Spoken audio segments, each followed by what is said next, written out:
Hello and welcome to SportsZone, week number 4, and here we are ready to go. I'm Dan Legnato, I got Ryan Siegel, Hannah Wolfart with me, and this is going to be our second edition of a segment we started last week, the Rapid Fire segment. Again, not to be confused with ATV's show. It's just something we're kind of playing with here. So today we got two, again, really kind of random and not really all that connected stories that we want to talk about.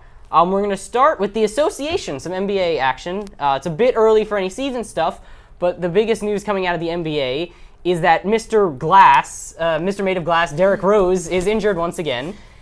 He has an orbital fracture, which is going to keep him out just a few weeks. Nothing super serious. He'll probably wear a cool mask when he comes back. I always like them. I think they're interesting. Rip Hamilton, thumbs to you. But Hannah, we'll start with you. Derrick Rose has really had a tough time staying on the court. What does this mean, in terms of him long term? Could it have an impact on his game? Some players don't like the mask; it gets in the way. They can't see. Just kind of analyze the injury. Yeah, I think it definitely is going to have an impact in the long term. He has missed in the past 2 seasons 106 games. In the past 2 seasons, Tim Duncan over the past 18 years has missed only 76. You were saying 87. So a significant difference between that. Over 18 years, less than 100, and in the past 2 seasons, more than 100. It's definitely problematic.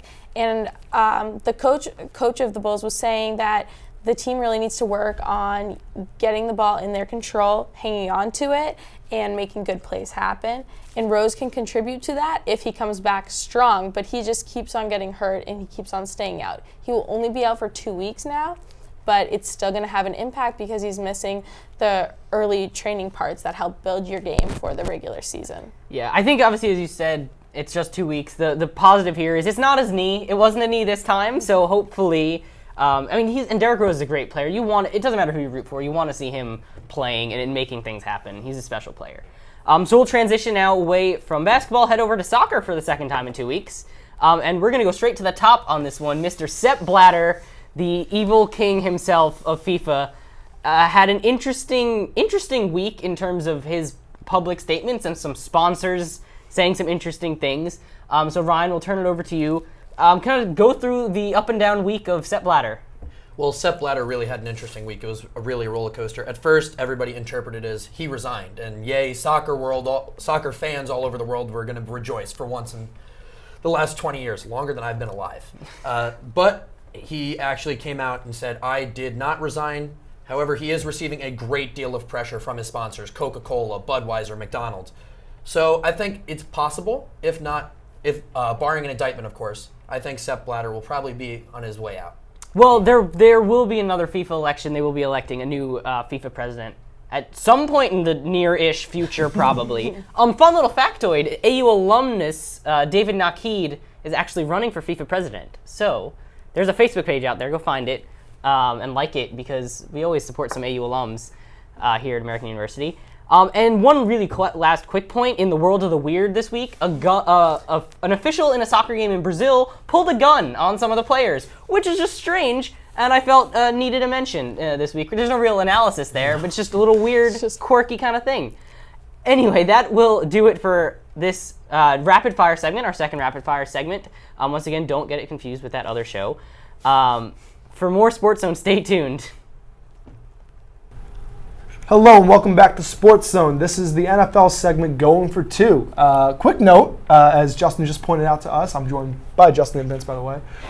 Through week 4, there have already been more missed field goals than the entire regular season last week, or last year. Sorry.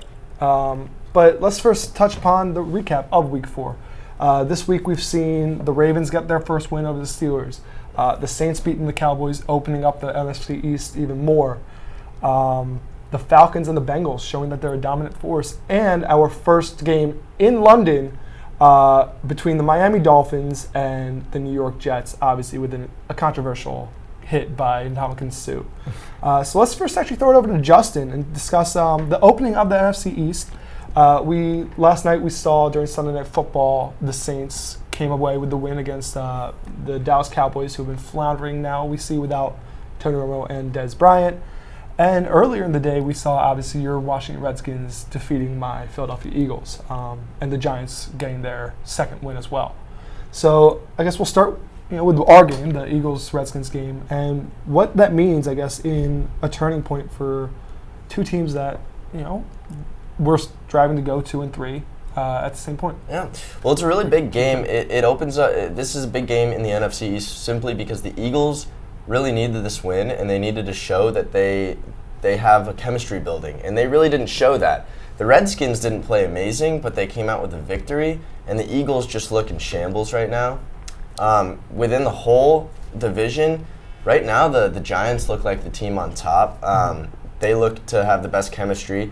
The Cowboys obviously are a good team, missing their two best players, and they just played a very weak Saints team, and it was in the Superdome, but they still played a weak Saints team and ended up losing. And they should have lost twice. I mean, the Saints missed a field goal, an easy game-winning field goal. They took it to overtime, and they had two chances to win. The Cowboys still lost it. The NFC East is a mess right now, and it could go any way. Even the Eagles sitting in last place have a big chance to come back. They're only game back. So right now they're pretty much in second place, and there's three teams sitting in first place. Yeah, definitely. And with that game, you mentioned obviously the Eagles are looking like they're in shambles, and I feel like that's the thing. It's DeMarco Murray came out yesterday saying that he deserves more touches, and my argument here is that while he is still considered a great running back, looking at last week's game with Ryan Matthews running for 124 yards and a touchdown, just seeing the fact that Murray's a well-built running back, and with a weak offensive line, I think it's easier for small running backs to get through. Not someone like DeMarco Murray who's used to charging behind big, strong offensive linemen like he did in Dallas. Yeah. And obviously, you mentioned the Giants eventually, coming to the top. Yeah. I mean, look good against the Bills. They've been playing solid. It was just some dumb calls in weeks 1 and 2 that kind of kept them winless. But Vince, let's throw it over to you and talk about what I pointed out earlier with the two dominant teams out there. The Cincinnati Bengals and the Atlanta Falcons. Starting with the Falcons, seem to have a three-headed monster with Matt Ryan, Julio Jones, and rookie Devontae Freeman, who scored 6 touchdowns in the past 2 weeks. Yeah, the Falcons have looked really strong. Obviously, you mentioned the offensive juggernaut that they've created. They put up 48 points last week, but you also got to look, their defense is really strong too. Their defense scored like 13 points for them, and they scored a touchdown as time was expiring. That's 2 defensive touchdowns. They've looked particularly strong, and I think this is what everybody thought the Falcons should be under Mike Smith, and that's why he was obviously fired. And you're just seeing kind of bringing the Seattle coordinator as the head coach, kind of seeing maybe a change of philosophy, and they're really responding well. We all knew Matt Ryan. He went to the playoffs his rookie season, and we all know he's a phenomenal quarterback. He just kind of needs the system around him, and he's got the weapons around him. So this is almost the Falcons in the first 4 weeks really reaching the potential that everyone has kind of been waiting for. And then when you flip it over, talking about the Bengals, they really, I mean, it's AJ Green, Andy Dalton. They've got Jeremy Hill, Giovanni Bernard. They're all performing really well. They've got a really, I guess, unique wide receiving core that's almost working with a unique quarterback in Andy Dalton, who's somewhat mobile. He's still not really a pocket passer, but not very accurate either as well. But he's kind of got the ultimate bailout in AJ Green, and I think I'm a little bit surprised that they've started the season so well, and that they've been able to defeat the Ravens, who played them pretty tight. So I think I'm not as impressed with the Bengals as I am with the Falcons. I've still seen the Bengals kind of race out to quick starts and then just lose it at the end of the season. So I'm a little tentative on my analysis of the Bengals. And both teams have really smart quarterbacks for their teams, and yet every time that we've seen these teams make the playoffs, they have struggled. I mean, Andy Dalton is still winless, and even though Matt Ryan may have big games, the Falcons have always lost. And so let's throw it back over to Justin and focus on tonight's Monday Night Football game, which will be between the Seattle Seahawks and the Detroit Lions. A must-win for both teams, playing over in Seattle in front of the 12th man.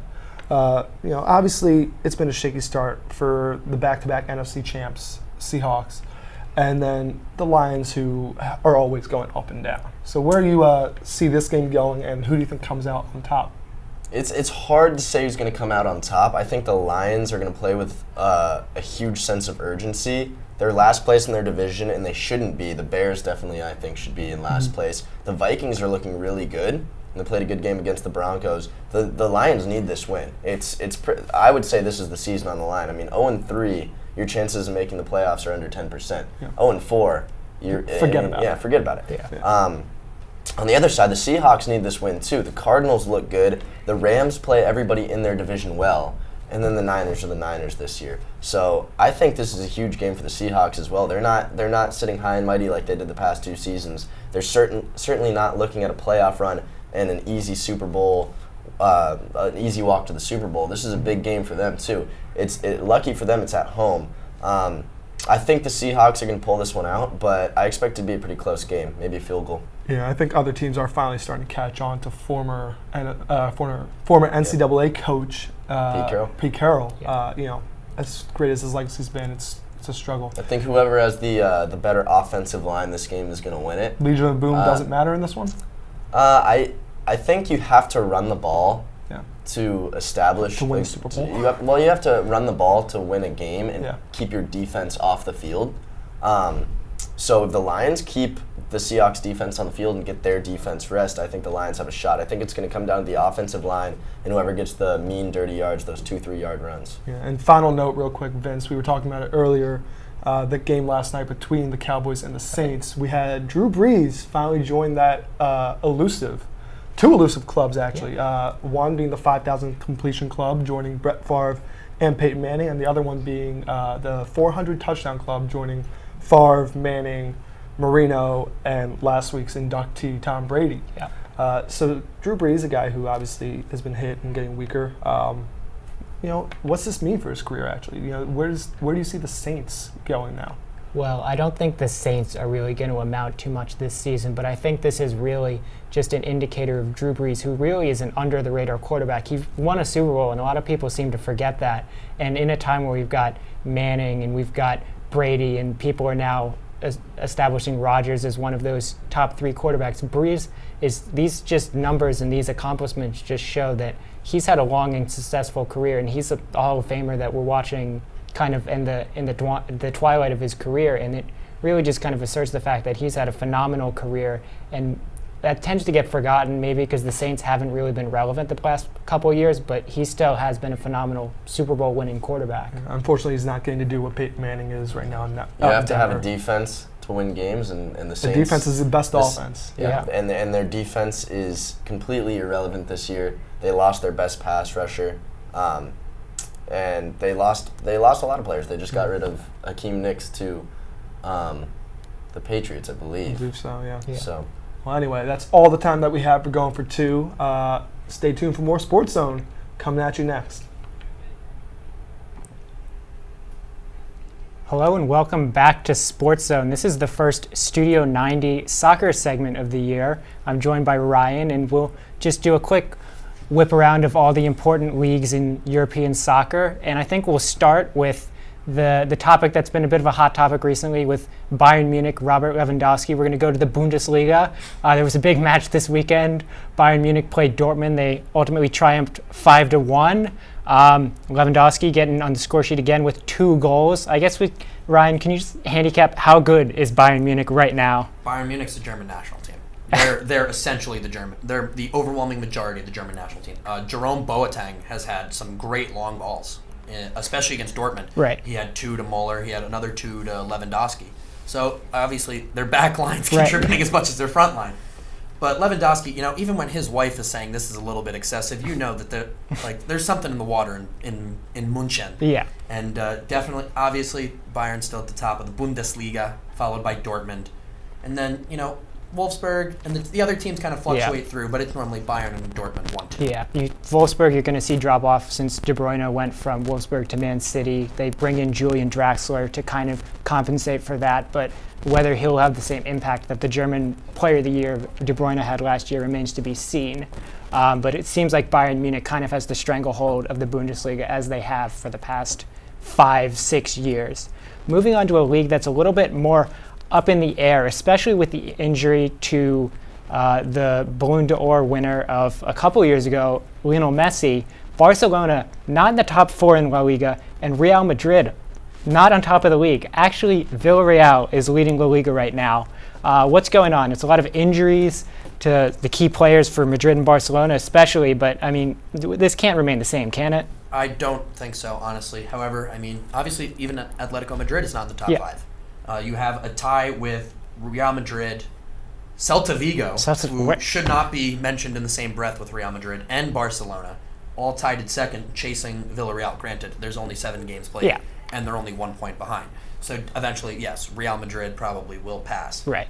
But the injuries to Barcelona and the injury, obviously, to Messi, I don't think should affect them as much as it has been. Yeah. They still have Luis Suarez. They still have Neymar. Their back line is still Piqué and Mascherano. You got Jordi Alba. Yeah, Jordi Alba and Dani Alves. It's one of the best back lines in soccer. That's a dream team. Yeah. And their midfield obviously has been a little questionable in the last season or two. I mean, yes, you still have Iniesta and Rakitic, but their third midfielder's always been kind of questionable, and obviously their front line's been solidified. But Real Madrid they'll eventually take over. Ronaldo will obviously find his stride. Ronaldo will not be transferring anywhere. Orlando City, no. Manchester United is not happening. He is staying in Madrid, and he's probably going to win another La Liga title. Recently, just this past week in Champions League, scored his 500th goal for the club, so he's just a prolific scorer. Just amazing to really watch these two players in their prime. We talked about two teams underperforming, so we'll talk to the biggest underperformer in Europe right now. What is going on with Chelsea? I believe they're sitting in 16th place in the Barclays Premier League table right now. Jose Mourinho is pulling excuses left and right. Diego Costa was suspended for the past 2 league games, but they won the title last year. That really shouldn't make a difference, should it? No, Jose Mourinho is not my favorite manager. I think we can all agree. As a Manchester United fan, I'm also not over the moon about Louis van Gaal. I'm still obviously a big Sir Alec fan. But it's obviously we're expecting Manchester City to be big. They've made some big transfers in the off-season. Chelsea, even Jose Mourinho has been on record saying that these other teams are buying their talent. Granted, that's just how it has to go now in any professional sport. Right. But there's just a chance. You shouldn't drop from 1 to 16 and worry about like relegation if you were QPR. Yeah. Or if you were Leicester. But I think Chelsea they definitely have the talent to turn around. Whether they do or not, I don't know. Maybe Eva Garniero not on the bench anymore has meant something. Yeah. But Jose Mourinho needs to stop playing excuses. I'm putting him on my hot seat for the rest of the season. Definitely. You see Liverpool sacked Brandon Rodgers after they tied Everton over the weekend. So managers of top teams that you usually kind of see in safer positions a little bit up in arms. Manchester City, after Sergio Aguero did his Robert Lewandowski impersonation and scored 5 goals this weekend, they're topping the BPL table. We may revisit this in the weeks to come, but that's all the time we have now. This has been Studio 90. We'll stick around for more SportsZone. Hello and welcome back to SportsZone. This is our NCAA football CFB panel. I'm joined right here by Ryan Siegel in another 2-man panel. That seems to be your specialty, actually. I don't know. It's just what you guys assigned me to. You're the producer. I also do feel like a senior citizen right now, considering he's still only 17. My birthday's Wednesday, Deepak. So I'm 22. Next episode, we can cover that. Anywho, on to real business. College football just wrapped up week 5 of its schedule. And this was actually definitely a week that no one really should have missed. I mean, full of upsets, full of a whole re-ranked top 25. I guess basically we could start off with the number 1 and number 2 teams. So Ohio State on Saturday played Indiana. And, basically for most of that game, Ohio State was actually down. And only coming away with a 34-27 win is kind of shocking for the number 1 team. Yeah, Ohio State's really having kind of the Florida State problem that they have with Jameis Winston. They're barely beating teams out. They're the number 1 team. They have Cardell Jones and JT Barrett as quarterback, and they have Braxton Miller in the backfield, and they're still barely beating teams. Yeah. They should be obviously you're the number 1 team in the nation. You shouldn't be going the distance with Indiana. And part of me feels like this ranking is still due in part to the fact that Urban Meyer's the coach. Oh, absolutely. Just like how Nick Saban is at Alabama. Exactly. And my reasoning here is that if you're ranked as a high team, you should be blowing teams out of the water in your games. If you can't do that, you deserve to lose points, which brings me to the former second-ranked team, Michigan State, who went up against Purdue, beating them only 24-21, yet dropping from 2 to 4 in this new updated rankings. Well, the interesting thing was it's not necessarily that Michigan State hasn't been doing what they've needed to do. Yes, they don't have the big name coach, but it's also, you think TCU and Baylor have been doing what they've needed to do. They've been embodying their lower rankings and moving up. TCU beat Texas 50-7, and granted, Texas is a train wreck of a season this year, absolutely. But TCU's been blowing teams out of the water. It's very impressive. TCU was, for the longest time, just doubted by everyone, really. I mean, look at the playoff from last year. They were excluded. Yeah. And arguably, they deserved to be in there over Baylor. Baylor was not, I mean, sure, they were good, but were they really as great as TCU? Yes, Texas actually right now does seem to be a powerhouse of college football. Yeah. But TCU, Horned Frog, or yes, they're Horned Frogs. Yeah, there we go. Horned Frogs. All day, every day. Skipping, obviously, Ole Miss, who lost to Florida, formerly 25th ranked Florida, 38-10. Let's just keep going to, I guess, what you would consider your biggest game, whether it was an upset or not.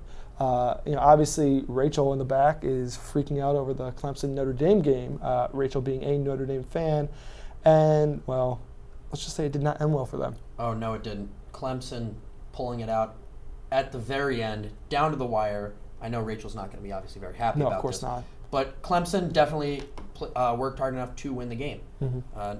Granted, when you're a higher ranked team and you're one of the top 10 teams in the country, granted you're playing. It was a very high profile ranked match. Of course. You still need to win games. And the problem with Notre Dame in ranking history has just been they've been ranked very high and they have an independent schedule. Yeah. So granted, their game schedule is not always the same. They play teams like Boston College every year. Mm-hmm. Boston College hasn't really been good since Matt Ryan. Yeah. No. I mean, of course not. But the real thing is just they need to. Obviously, Notre Dame's going to be independent, and they're maybe making a move to the ACC, but their strength of schedule always seems to inflate their ranking a little bit. And perhaps the biggest upset, real quick, was in fact number 7 UCLA losing to unranked Arizona State 38-23. Now UCLA has, I mean, even last year they never really looked like a sure thing, yet they were still ranked fairly high. This year, same thing. Yeah. But to lose to an unranked team that badly. Yeah.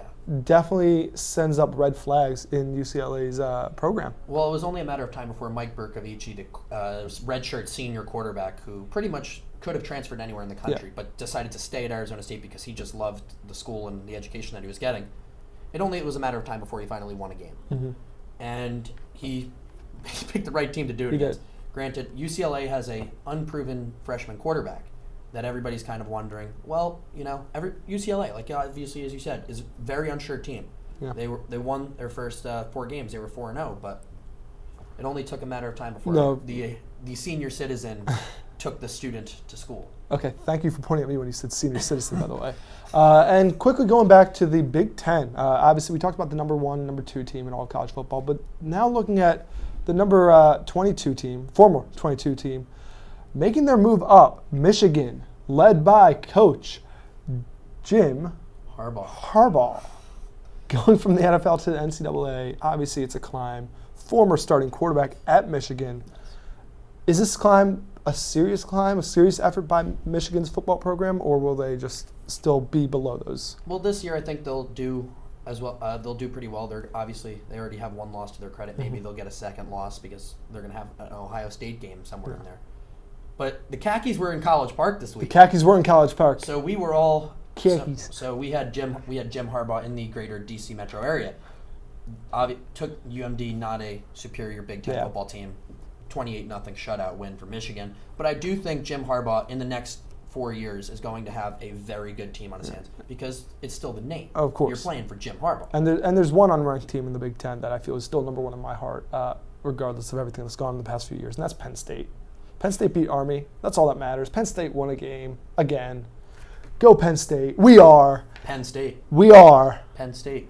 Anyway, going on real quick to the updated rankings going into Week 6. Ohio State still retains its number 1 position. TCU finally getting its credit at number 2. As it should have been. Michigan State, we mentioned, going down to 4. Utah coming into the top 5.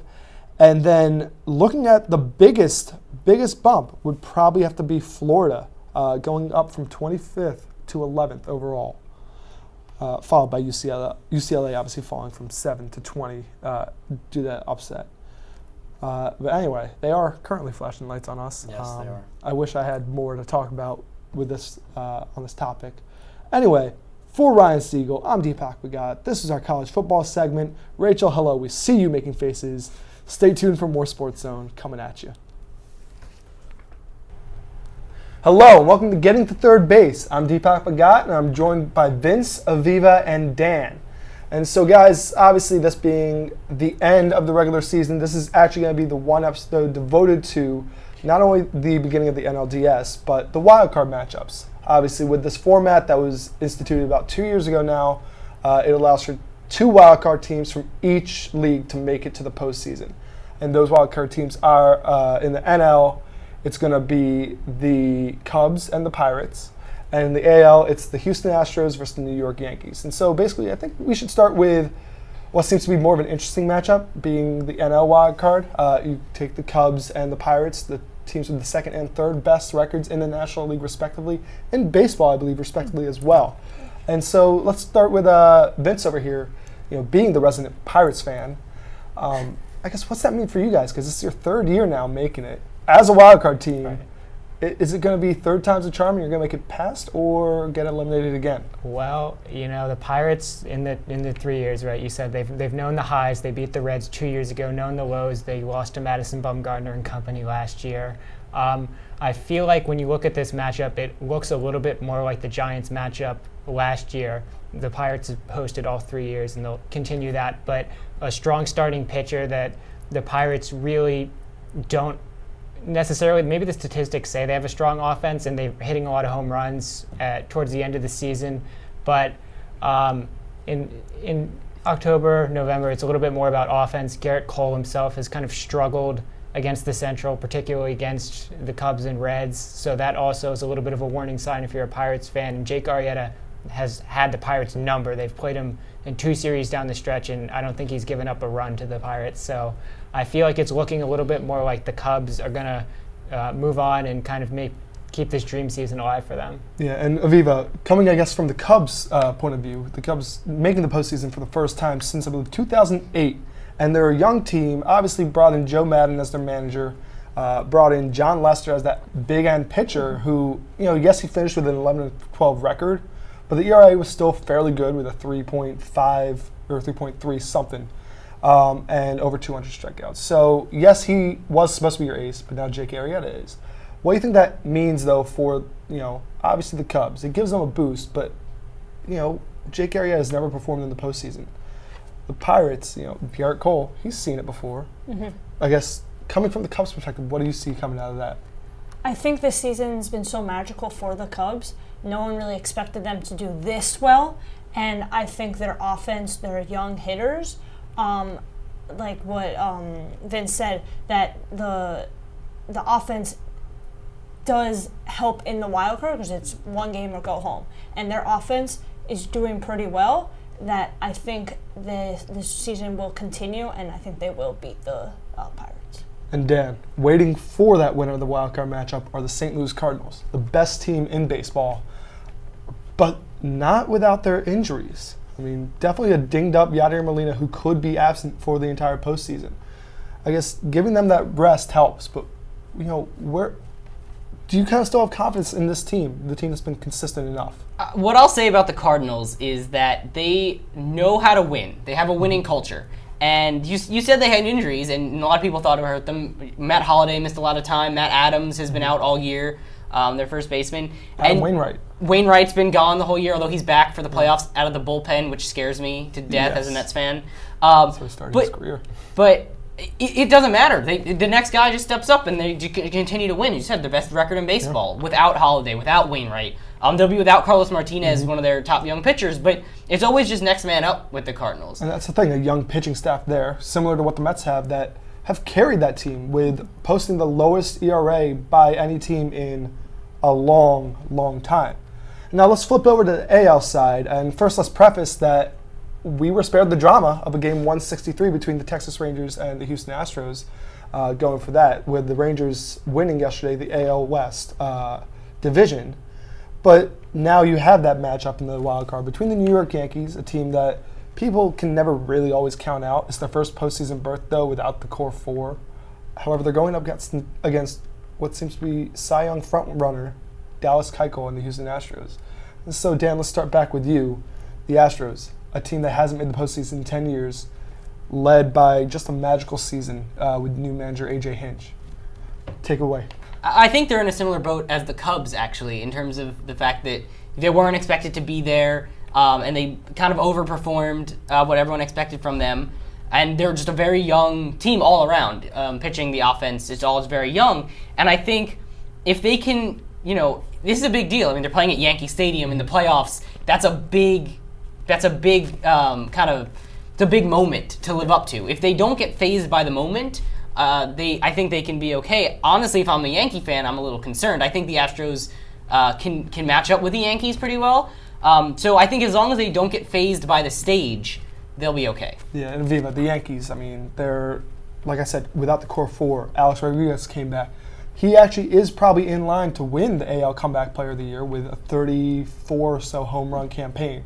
Definitely carried his own with that team that lost Mark Teixeira, that's lost just injuries as well. You see with the Cardinals, they lost their injuries, but the Yankees struggled. And so going up against Houston, facing a Dallas Keuchel type pitcher who's beaten them twice this year, who do you think the Yankees could really throw out there to kind of combat that and say they do come away with the win? What next? Honestly, I think the injuries that the Yankees have had this season, and about how their dynamic and their motivation doesn't seem as well as past seasons. They don't feel like they want to win. So honestly, I think Dallas Keuchel will crush them. And then waiting for them are the Kansas City Royals, the last year's AL champs, though without Greg Holland. And actually, if you look at it, their pitching staff hasn't been as great as it was supposed to be, especially with the acquisition of Johnny Cueto. So they're waiting right there in the wings. They're waiting for whoever's going to come out of this game. I mean, my bets are actually it's going to be the Yankees, despite how well Keuchel may pitch. I think the lights will get to him. Yeah. So the Royals, are they still a favorite to win the pennant? I feel like you've kind of seen with the Royals, they rushed out and had this great start, and it's almost kind of just been a downward peak for them. They've kind of just, they've been 30 games or whatever over 500, but they've kind of just been there. They haven't really been noticeable, like you said. Their pitching really hasn't been phenomenal. Their closer Holland is hurt now. That I think they kind of came out of nowhere and surprised everybody and were what last year's Cubs or Astros type team, making it to the World Series when no one really expected that. But I feel like this year they're really going to struggle, and actually whoever comes out of the wild card, I can see triumphing over the Royals and advancing to the ALCS. All right, and just a few quick notes left. With the other matchups in the postseason you have in the NL, the New York Mets will be taking on the Los Angeles Dodgers in the LDS, while in the ALDS you have the Rangers and the Blue Jays, who I think we all expect are going to go a long way. Additionally, a quick note, yesterday in Game 162, Clayton Kershaw notched his 300th strikeout of his career, doing it at age 27, same age as Sandy Koufax. First pitcher to reach 300 strikeouts since 2002 with the teammates of Randy Johnson and Curt Schilling. Anyway, that's all the time that we have for Getting to Third Base. Enjoy the postseason, and there's more SportsZone coming at you next. Hello and welcome back to SportsZone. I am Dan. I have Hannah with me, which means it's time for AU Insiders. I'm rocking the shirt today. It's SportsZone's jersey/shirsey episode. I'm a big fan of the shirsey. I would have gone a Mets one, but I wore them all during my victory tour last week, and the Burks is having laundry problems. Not really a surprise. Anyway, moving on. So AU Athletics, we're gonna talk about a team we haven't talked about yet on this segment, which I think is the big story for this week. AU women's soccer. We've spent a lot of time on the men's team so far this year, but the women's team, a big accomplishment for them yesterday, as of filming, Sunday, October 4th, because this will be seen in the future, is they won their first conference game of the season. And why that's significant is because they won their first conference game in a long time. Long time. I don't believe they won one last year, so it's been about 2 years since they've won a conference game. They beat Lafayette 2-1 in overtime. Double overtime. It was really exciting. It was on the Patriot League Network. I was there. It was super good game. Really glad for them. Kelly Donovan put in the game winner. But that'll, it's interesting to see. I mean, Lafayette is not exactly a powerhouse team in the Patriot League. But neither have we been. Right. So but they're now going to win in a tie, and there's a chance to build on this. Definitely. Would you say, what would you be looking for them going forward? I think that it can go up from here. If you go that long without winning a game, or a conference game, without winning a conference game, and then you win in double overtime, as someone who's played sports before and has had the experience of winning in a last-minute situation, it just gives you this excitement that's unmatched by anything else. Like, no regular win can do that for you. And so a double overtime win, like Kelly Donovan must be flying high right now. She must be like Butler after the Super Bowl last year when he caught the interception and the Patriots won. No big deal. But it's got to be ridiculous for them. And so I think it just goes up from here. They have the confidence from the last game from Lafayette, and so hopefully they'll carry that in their next conference games. And they don't do too bad in non-conference games. So if they, if Lafayette was a sign, which hopefully it was, then it can only go up from here. Absolutely. And I think it bears saying they're a much better team than they were last year. Just from, I'm not an expert really, but I've seen them play for my time here, and just as a layperson, they look better. The skill is there. The mindset is correct. The way they're trying to play and build their offense, and they just look like they're a better team and they're making strides. So it's certainly a positive sign for them. Agreed. I think that they're definitely playing smarter as well and just using their heads more in, game strategy and everything. Yeah, and their freshmen actually have had a really big impact on the team as well. I think in the game yesterday, the entire freshman class, other than the backup keeper, got into the game. And a freshman actually scored the first goal. It was JoJo Miller scored the first goal of the game.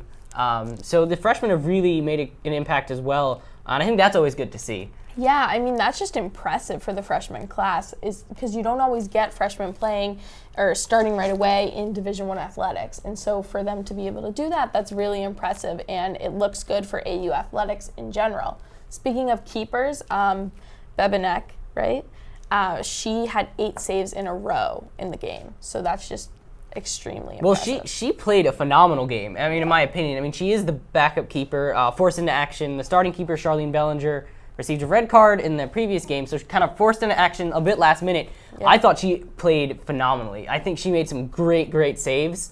And definitely I would recommend livestream.com under American University. You can find the game, watch it. It was a really good game. Definitely check it out. Or at least check out the double overtime segment, because a minute and 4 left and Donovan scores, and it's just outrageous. So yeah, that was a good game for them. We'll swing somewhere different now. We'll stay on the ladies' side though. AU Women's Volleyball, always a top program. Yes. Cruising along through conference play right now. An analysis on Barry Goldberg's crew. I just think all I can say is wow. Like, AU Women's Volleyball they just keep on going. They're unstoppable. And I mean, you see women's volleyball walking around campus and you look at them and they're like way up here and they're very strong and very tough, and you're like, yeah, no one can beat you guys. Just look at you. And when they're on the court and playing their sets, it's unbelievable. They just, they get their pancakes, they get their kills, they get their spikes, everything, and they do a phenomenal job, and that's why they've had so much success so far. They're currently 12-5, 4-0 for the conference. Yeah, and their last conference game on Saturday, I mean, it was over like that. I think it was 25-9, 25-9, 25-14. I mean, that's, if you can keep your opponent, out of double digits, I mean, that's is an incredible performance. And all that despite, minor nicks and bruises for some players, and it doesn't matter. They just keep rolling along anyway. Transitioning one more time, I'll head over to field hockey. We haven't really had a chance to talk about them a whole lot. They got off to a pretty good start in conference play. I believe won their first 3 conference games, fell to nationally ranked BU over the past weekend. But they're a good team, and they're shaping up to be a competitor should the Patriot League tournament come around. Definitely. I think they definitely need to work on certain aspects of the game, just playing smarter and using more communication with each other. If you watch them play, that's something they can work on, among other things. But BU is a very good team, and so nothing too large was expected of American, but they did put up a good fight, in my opinion. They did. It's interesting. I agree. There's some little things. The 2 games they had at home most recently, they have to work on holding on to their leads. They went up, 4-1 in both, and then the final was 4-3. They almost let the other team get back into it. But yeah, like I said, still a lot of season going ahead, and should be in good shape for the Patriot League tournament. That is all the time we have for AU Insiders.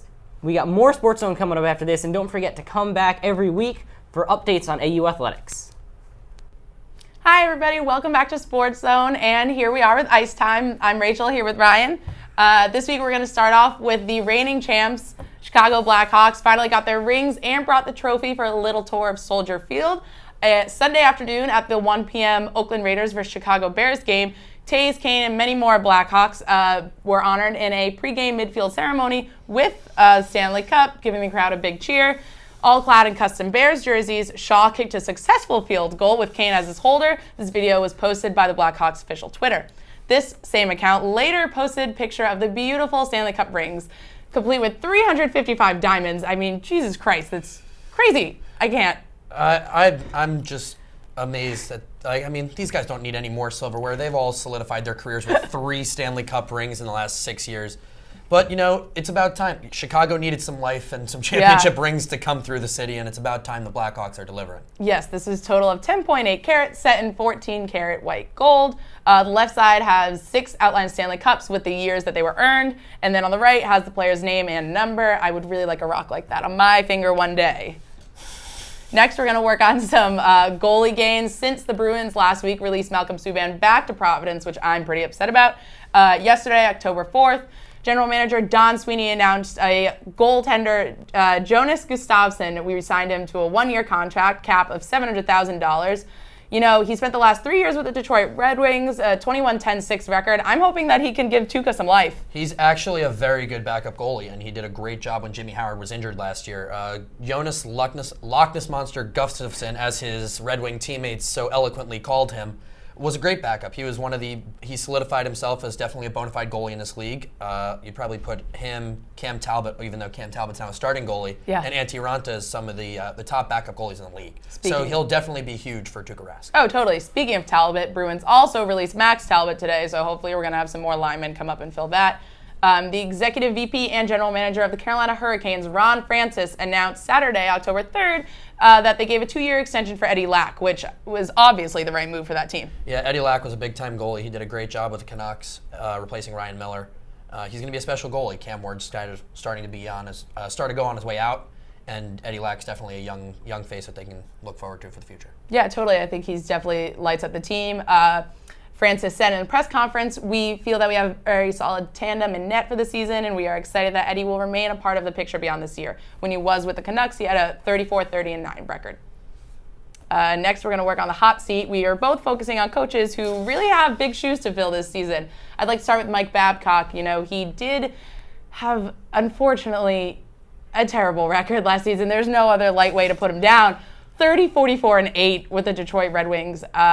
He's now on the Maple Leafs bench, and I hope he can bring a little light to his name. Mike Babcock is definitely one of the greatest coaches in the league, bar none. He's coached Team Canada to the last 2 Olympic gold medals. He's a special coach. He's definitely a player's coach. Every player that you hear that's played for him loves playing for him. He's definitely going to be an interesting replacement. Now he's not going to have Kessel. He's going to have to really rely on JVR. James Van Riemsdyk, and he's going to have to rely on guys like Nazem Kadri and Dion Phaneuf still as his captain. He has a deep bench. It's just a matter of whether he can utilize it, and I think he's the guy to do it. I really think he is too. He has such a great history. It really just sucks that things didn't work out for him, but we all know that he has a great record, and hopefully he can pull through. He was replaced by Jeff Blashill, who was your person in the hot seat. Jeff Blashill really has to step up the game for Detroit. He's definitely a coach who can do it. He's had great success with the Grand Rapids Griffins, the Detroit Red Wings minor league affiliate. But he's got the team. He has a pretty similar team that he's always had. He's still going to have Datsuk and Zetterberg. Granted, these guys aren't always healthy, so he's going to have to rely on guys in the minor leagues, especially. Detroit's one of the few organizations where if you are in the minor leagues, you have a very good chance of getting called up. So look to guys like Thomas Tatar, Thomas Yurko, Riley Sheehan, and many more, and especially their young decor now in Brendan Smith, DeKaiser, and and you're going to have to worry, obviously, about Jimmy Howard and Yeah. Peter Marachek.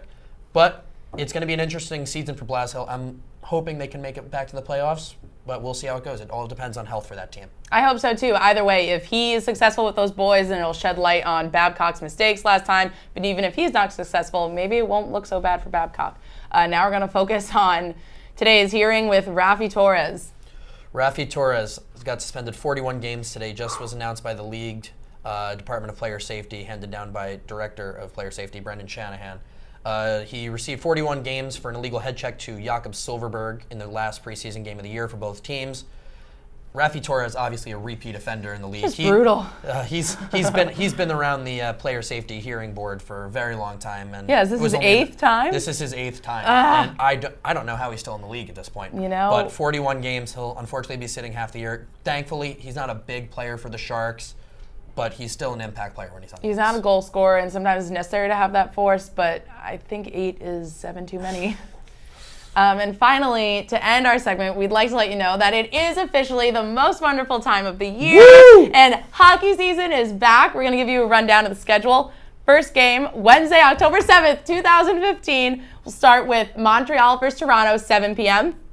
Well, Montreal-Toronto, obviously you're going to have the big Canadian rivalry there. You're going to get to see a slightly modified look of Toronto, obviously, with Mike Babcock. He's a debut against a very, very hostile crowd in Montreal. So that'll be an interesting way to see how that goes. Montreal, obviously, still relatively the same team. Mike Weaver did just announce his retirement after 13 years in the league. But they still have Carey Price. They still have PK Subban. They still have Brendan Gallagher. They're still ready to go. PK is going to slice it up. You just know it's going to happen. Next at 8 p.m. on NBCSN, we have New York Rangers versus Chicago Blackhawks. Blackhawks are the favorite coming into this season by many experts, but I think the even year curse is going to hit them. I hope it does. I hope it does for all the intents and purposes. We need a new Stanley Cup champion. But if they're worthy enough and their team's going to be as good as they always are. But this year they don't have Patrick Shark. Patrick Shark has been an anchor on that power play for the last 3 Stanley Cups. They're slightly different lineup, but they still have guys at the bottom end. Their bottom 6 is going to be a really difference maker. The Rangers, as much as I'm representing the shirt and I've loved them since the day I was born, I don't see them going back as far as I did. I'll be one of the few people to say it. I'm not convinced with their bottom 6. They are not. Their decor, yes, is still the same. They still have Lundqvist, but their bottom 6 forwards is just not. It's just not the same. It's not going to be the same, and it'll be interesting to see how they can pull it off this year. Out in the west of Canada, we've got Vancouver versus Calgary. Obviously, the first late game, 10 o'clock p.m. What do you think? Johnny Hockey's back. Johnny Hockey, born and raised, the fighting pride is South Jersey. Him and Sean Monahan are going to have a great year. Mark Giordano's back. Kari Ramo was just named starting goalie, which is a big deal. He's a very good young goaltender. And then you're going to have Vancouver, where you still have the Sedins, you still have Burroughs and Edler and Bieksa. But, they've kind of fallen off the grid since they lost to your precious Bruins a couple years back. So it's always interesting to see how they turn out. And the last primetime game for the first Wednesday night rivalry of the season on NBCSN is San Jose versus LA. Now, with Torres gone, who do you think is really going to step up and be a force? For San Jose, I really don't know. He's obviously their big enforcer, but now they're going to be looking to new leadership. They finally have announced a captain in Joe Pavelski. Woo! So that'll be huge. I think he'll be a great fit for them. LA, obviously after they just kind of fell off the table with their playoff performance last year, it's going to be interesting to see whether they can come back. It's going to be, it should be a very interesting Wednesday night rivalry to start off the Should season. be good. California getting some hockey love. Thursday, we have 7 games to watch. I think if you can balance all these, I think you're doing a great job.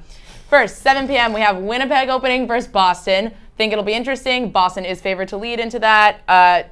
Most likely Tuukka will start in net, and I think it'll be really exciting to see all the new guys click together, especially Louis Eriksson's new line. I had the privilege of watching the Boston Bruins on Friday against the Washington Capitals in a game that was 6 fights deep. Yeah. The Boston Bruins are definitely a big, bad, bruising team. They've finally gotten back to their identity of rock'em sock'em style hockey. Connolly had a great game. Yes. He played very well against the Rangers as well. But the new line of Bergeron, Marchand, and Eriksson was clicking from the beginning. It's reminding me of the Merlot line. Yeah, Marchand had a beautiful goal. They're actually Boston's lone goal that night. Unfortunately, they should have scored a couple more. But I definitely think they'll do better. They'll win the game. However, Winnipeg is still a team you can't count out. Pavlik, Enstrom, and Bufflin, and Andrew Ladd up front. They're never a team you can't count out. However, they don't have Evander Kane anymore since he's now in Buffalo. And I really think Boston's going to roll in this one. Woo! Also at 7 p.m. we have Ottawa versus Buffalo, so we will see Evander Kane in action, just not able to watch his old team.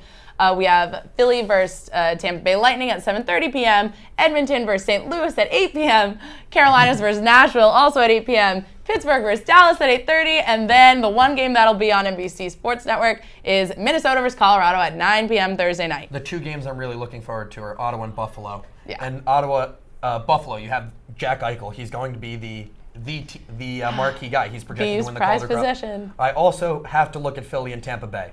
Philly and Tampa Bay is going to be an interesting matchup. Tampa Bay is obviously the defending Eastern Conference champion, and Philly has a new look. Shane Gostisbehere is now on the roster. Yep. Their defense is kind of revamped, which is a very first in a long time. Goaltending obviously is still going to be a question for Philadelphia because you never know with Steve Mason. I don't even know who they're. Oh, Michael Neuver is their backup. Yes. He's obviously been a journeyman around the league, but I definitely think I got to give the edge to Tampa Bay in that one. Oh, I think so. Stamkos is definitely going to step it up, and I Absolutely. really think he's going to take charge and be a bigger enforcer this year now that he's come back from dozens of concussions. Absolutely. And with that, we will see you after real NHL games are finally played again. See you then. Hello and welcome back to our final segment of the show, our favorite segment, Thumbs, or Thumble, as Dan and I will so often call it to each other. Basically, thumbs up, thumbs down, the good and bad in sports and in our lives, I feel. So basically, it was really embarrassing. I just had to itch my eye, but we will throw it immediately over to Hannah, sorry. That's a thumbs down to me too. Hannah, to start us off. Well, thumbs up to the Green Bay Packers for being 4-0. Says the one wearing a Patriots jersey. And, well, the Patriots for being 3-0 too. But Aaron Rodgers leading Green Bay in that and being compared to Michael Jordan, which is a huge compliment.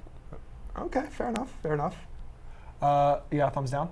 Yeah, thumbs down to Rachel, who thought the name of the Hurricane Joaquin was Joaquin. I'm sorry. I read things a little more phonetically, and now I know. Well, you're how old? 19. Rachel. But you knew the word phonetically. That's right. That's a good thing. You Not- knew phonetically, but not. I'm 6 with Not sports. phonetically? I'm not trying to be a weather broadcast. All right, Rachel.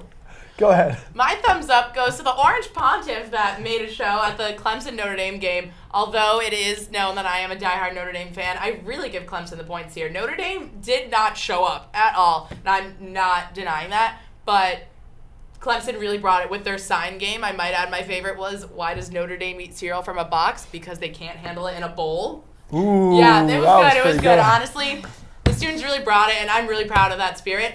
Thumbs down to Deepak for not participating in SportsZone's Jersey Spirit Day today. Sorry, E. Anyway, Dan. Sorry, eh? Dan, go ahead. Thumbs down to Deepak for putting on a Canadian accent. That's the first one. But I'll give some thumbs up around as well. I'll give a thumbs up to the University of Florida. I have a good friend who goes there. He won't watch this, but shout out to you anyway. But What's his name? they stomped all over number 3 Ole Miss. Stomp. And Chomp, chomp, chomp. Good for the Gators. Chomp chomp indeed. Moving up in that top 25. So good for them. I will give a thumbs up. We talked about it earlier on the show. Thumbs up to Kelly Donovan, overtime game winner, AU women's soccer, first conference win in 3 seasons. Yeah. So thumbs up for that. Thumbs up for playoff baseball. Yep, stole one of mine. Yep. Sorry. It's fine. You can take it if you No, it's all yours. And also, I'll give a thumbs up to Rachel, despite the Joaquin debacle. I think Jersey Day was a good Jersey idea. Day. That Jersey's was. almost Scherzer, been no hitter. Jerseys We are forgot to fine. mention that. Spirit Thumbs is down fine. for the New York Mets to getting no hit by Max Scherzer. Oh. 'Cause that was embarrassing. That's not good. You're going to the playoffs and you got to pull it together. Thumbs up, though, for the Nationals taking the lead and firing their manager.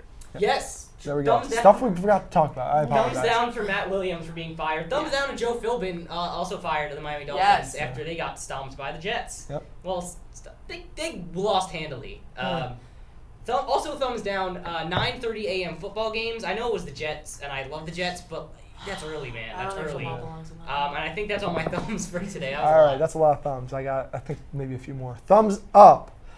First and foremost, Rachel, thank you for Jersey Day. Thumbs down to me for forgetting the memo. Thumbs up to the fact that Rachel will not be a weather person when she's older. Yes!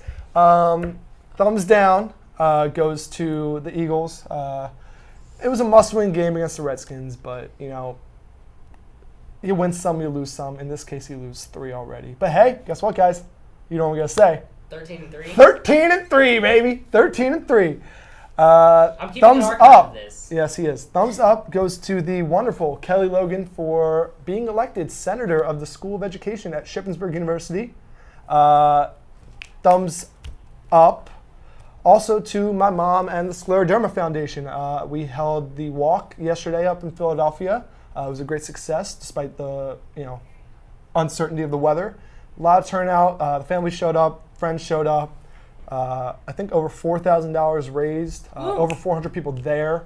And that's also where I'm going to elaborate on the story of this little glitter dragon.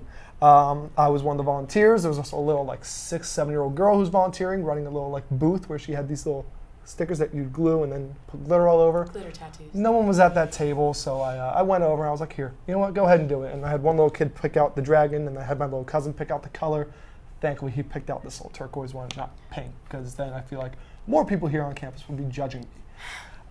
Anyway, I think that's all the thumbs I have. A big thank you to, obviously, my co-producer and co-host Dan Legnato, Rachel Hopmeyer, Hannah Wolfhart, got it right this time, Vincent Salandro, Justin White, Aviva Chidel, Ryan Siegel, and Cody Cohen, who actually helped us out today as well. Thank you.